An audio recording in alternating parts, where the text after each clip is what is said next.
toujours nous avons qui s'y n'avait.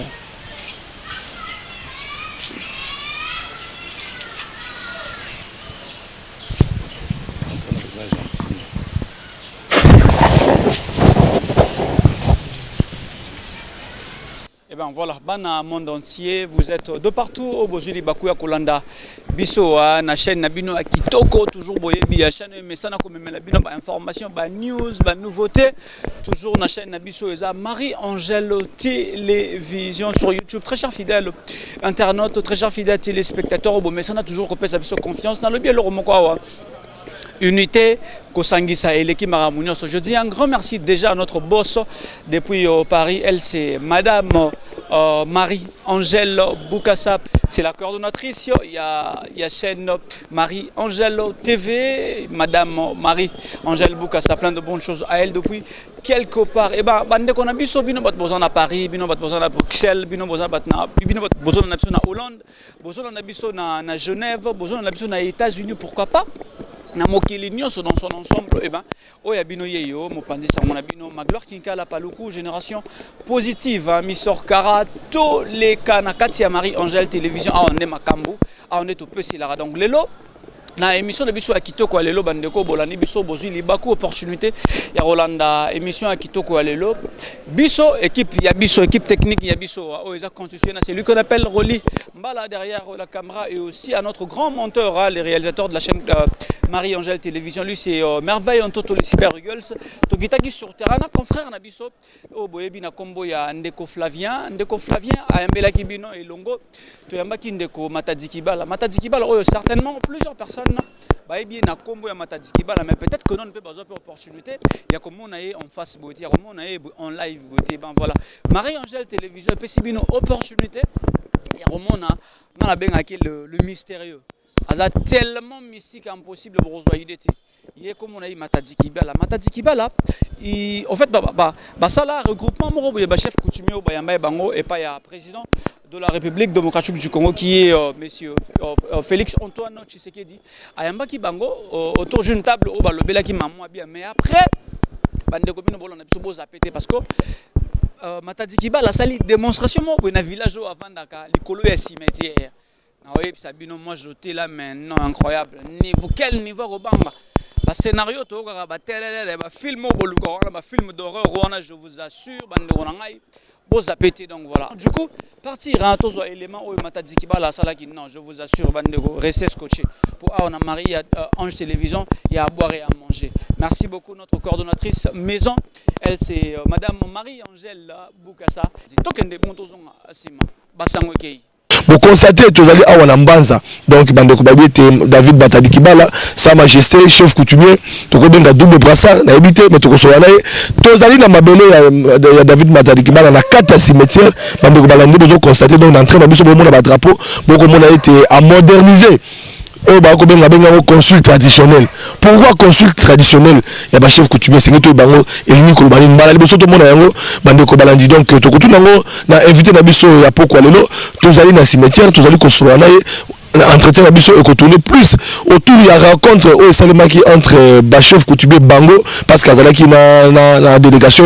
na chef de l'état Félix Tshisekedi Tshilombo ayamba qui Bango pour na kobeta masoloni bande ko balandi Kinshasa be peut vous allez constater vous allez continuer toujours ko sala musana mais vous allez constater ba inondation mula soko beti ata amuke il faut maïtonda bomona ki hôtel de ville yango moko zindaki bomona ki gombe zindaki bomona ki kingabo kolobate yolo moko za numéro 1 ville Kinshasa atambola pasali ba constat mais tozongi na baboka ba coutumier bango ba kolo Kinshasa c'est ba ite bateke ba umbu bango ne bazali ba kolo Kinshasa to solo la pena ye lokola zali pe moko ya bango ayibisa biso ezali koleka comme phénomène ezali nini bande ko balandi na yango ne to ko yamba invité na biso apoko lelo mona mboka David Matadikibala mbote Ndeko Flavien. Voilà, et c'est nous allons à Bissou Yakuta Nayo, à tous les Mbanza, pour la Mbanza.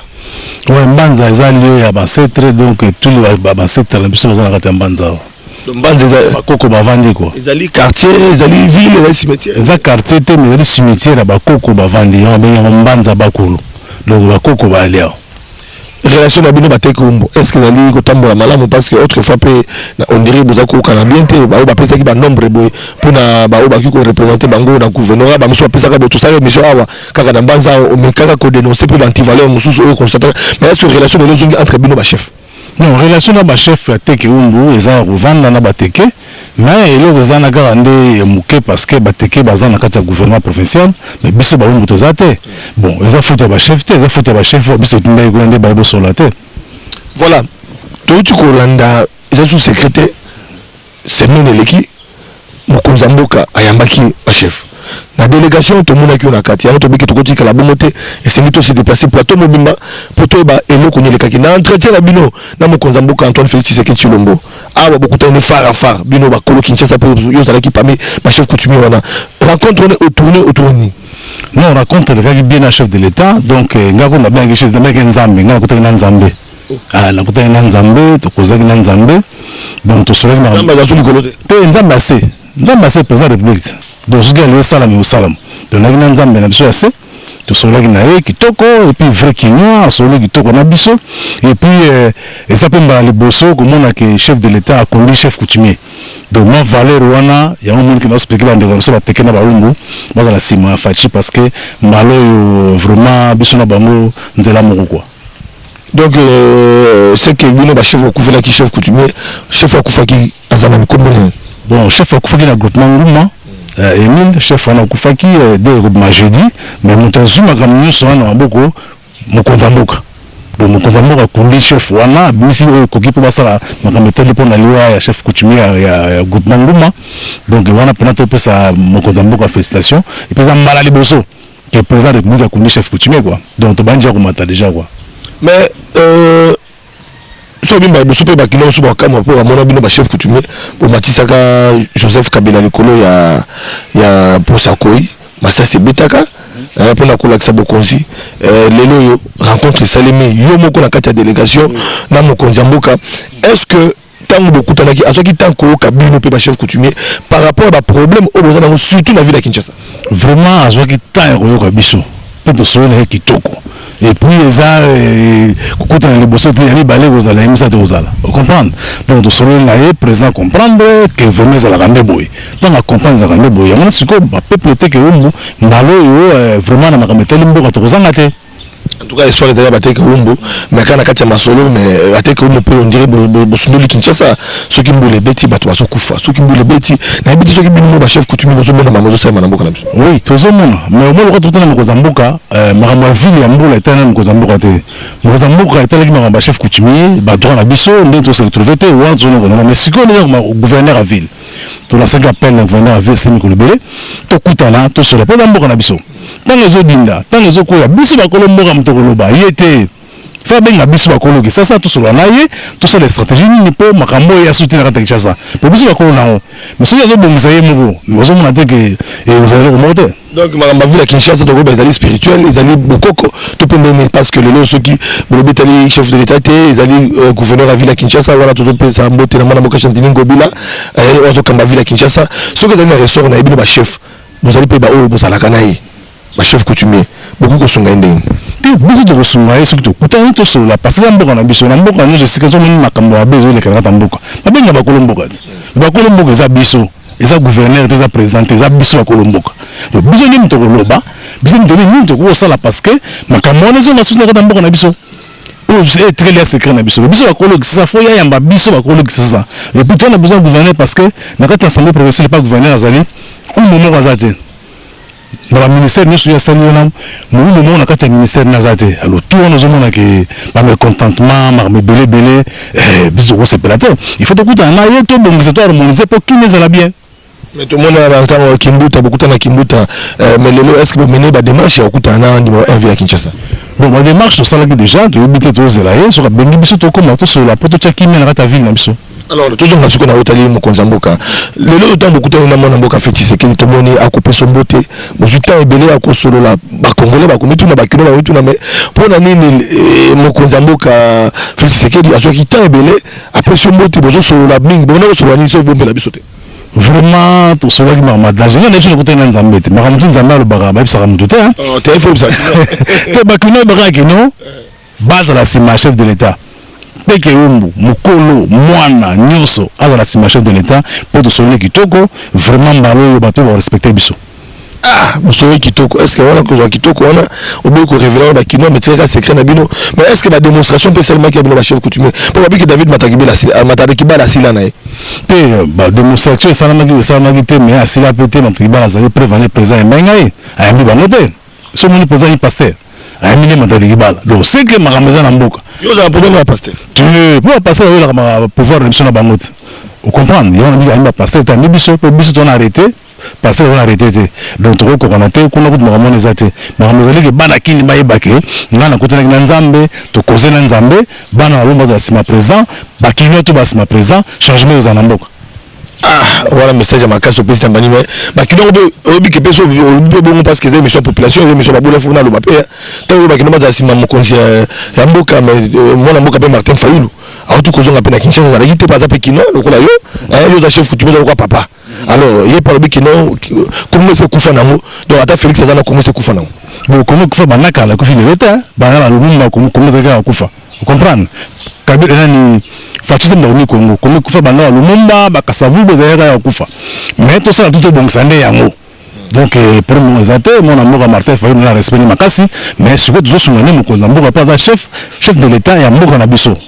Martin Fayulu n'a pas mais nous avons Fati, tout le temps, Fati n'a pas bosso. Ah, bon, question de ce cas, Songi, Limbisa, parce que c'est une mission de Kundola.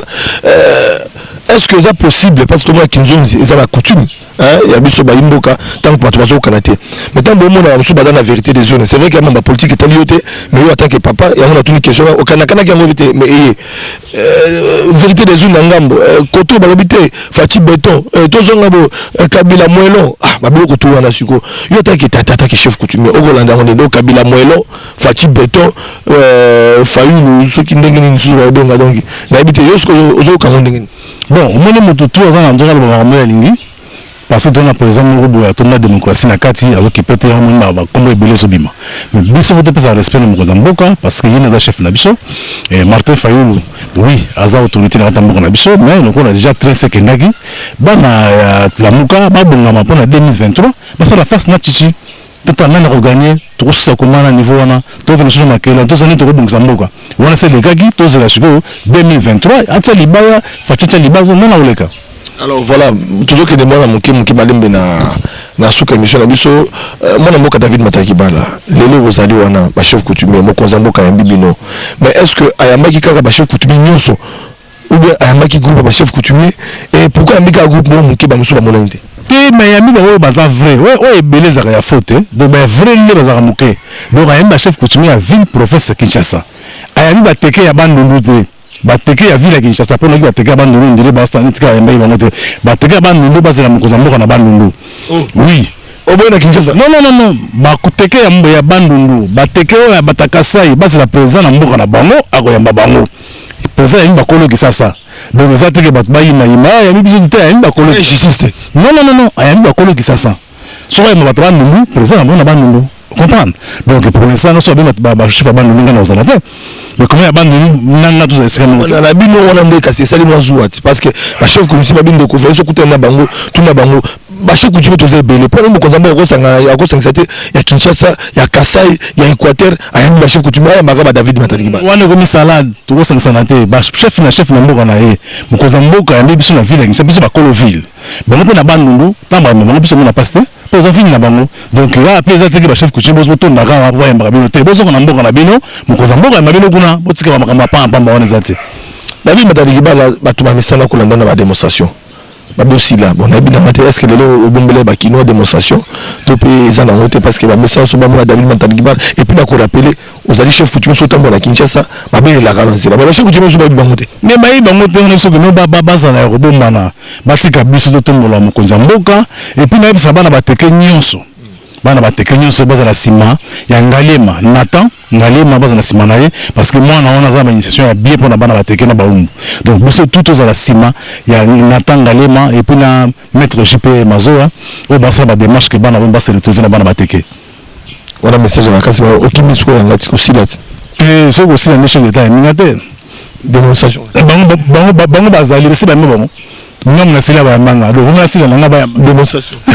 bon démonstration ezala to bon na ebité bon ya epeza leto la pouvoir ba mabele yango na poste gouverneur a ville que tout tanto solo là pour mbule beta mbule tanga bouva ma biso ana mandre ki nduta te amba biso et puis l'entourage na ye faut ça biso ba kologi ça permet na ye pour te pesa ye idée ya kobongisa mboka o ba besoin ko entourer wana mazo ba kolomboka te biso ba kolomboka kufa yo ka biso mais abo kutepe na mokonza mboka si mokonza mboka pa okibino ayoki koyamba ba chef kutepe na ngoto akoyamba na pebino est-ce que ye moko vraiment filti c'est que tu lombo ayoki biso bien to bima kitoko ya danger so na ebisio et vous a problème donc na ebisio kitoko mais message mo eleki awa ono ozaki lar ozaki mbongo bozo bwanga na tete ozaki mbongo bona ebite est-ce que mbongo ngo comme au kabola ba chef coutumier ba so ba bida ko lala o voilà ka sokuta na nzambe na si possesser la ganga pe na zo kilar ma président na zo ba na vanta na zo ki grand paquet et pas président na na lar ou ba pesa na président de nane sengo na makazi na ko bomba ngote ah mais suko ba chef coutumier so ba lokao ba lokane ni ba yiba ngote président ibanga président ibina komona nga banga ibanga te ba lokalo pas besoin mbote ko David Mataliki président ibi komona nga pas un vrai quinois vous comprenez na lui komo ta ibina o Mataliki bala bon tuna ba misusu tuli ba komo yo komo ba yebani te ya mfuta président fa yeba oti yebani te ba beta komo ndeni ba yebani ni ba yebani te David Mataliki bala na poto bazona d'émission ba kongola diaspora yo pesa mo na poto 30 ans na meki la poto message yo ko pesa na ba quinois et plutôt na ba congolais bazona diaspora oyo na appel à mokonza mbonga mboka senga ki te bazonga po batonga Congo yo zona 30 ans osana na poto mozanga na mboka nao ngana osenga na diaspora poto bazana confiance à chef de l'état hein chef de l'état ngana monto pesa etan pa banika musala sika mais aza chef de l'état o ayoka kabatu aza chef de l'état o aza na mutema ya ba congolais vous comprenez balanda ba zigzag on a za distraction tout son chef de l'état pendant 5 ans mandat nae makambe osama na kata Congo na biso nous avons kimia tout ce que l'état ensemble ça là donc il y a la souka monsieur Baimboka donc tokabwana kana sa majesté na démonstration mon mboka chef David Matalibala tokomna pratiquement na souka bande ko balingo mona vraiment est-ce que aussi là beaucoup koza kaka pour tokabwana peut-être pe na message à souka après démonstration au relancer ngo na bakino ba Congola diaspora pe bato so zolanda biso na pesa message à souka ou bien to aussi c'est la beaucoup ah d'accord le message à souka zali que bana no chacun ya Congo ya diaspora to pesa confiance na chef de l'état parce que ça mon conjoint tout solo la na kitoko ayi ko solo la donc tu peux confiance mais dans notre opposition ça l'effort parce que deuxième mandat vous avez Fachi peut-être troisième mandat tout notre opposition mais pour l'instant Fachi a deux mandats na kata Kenya sur pour il faut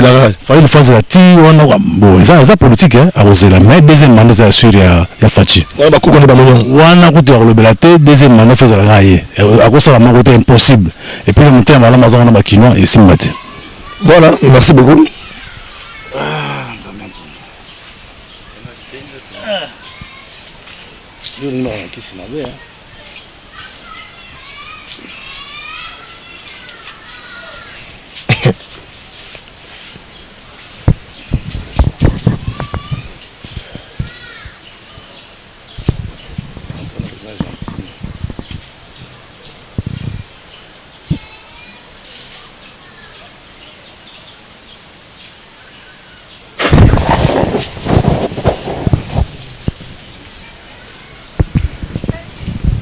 voilà à chaud bande ko retenir ni bande ba retenir ka que on pouvoir ancestral l'homme souezate to a pas certain bokoko to a pas certain to ba kolo mabele ona usambela ngana sambela te usambela te te na sambela te ngana sambela te yo kelo la te te ngana zana senalo na kelede ba fachi ba zana likolo psi zona se bino banana se biso kolo mabele te bona tsika na se bana bino gozando bon kende ko boto mangana ngwa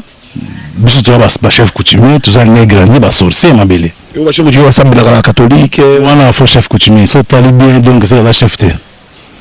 so tali bien chef te chef a solo ak na église golwani voilà bande ko balandi to comme suka na voilà to comme na suka na invité na biso après ces messages na suka na base qui mikolo koya okoyamba biso susu soki ba rencontre salimi na président Fachi on peut avoir occasion ba congolais ba makamani zoleka entre bino ba chef coutumier à Kinshasa na mokonza mboka donc rencontre assure na Fachi pour tout le monde mboka na biso et biso za na tanki ba garant de terre du pouvoir coutumier pour tout son chef de l'état. Voilà bandeko balani tokomi na suka ya émission na biso to kabwani na invité na biso to koyamba ye mukolo mususu pona beta masolo mususu poko la na bota na bino.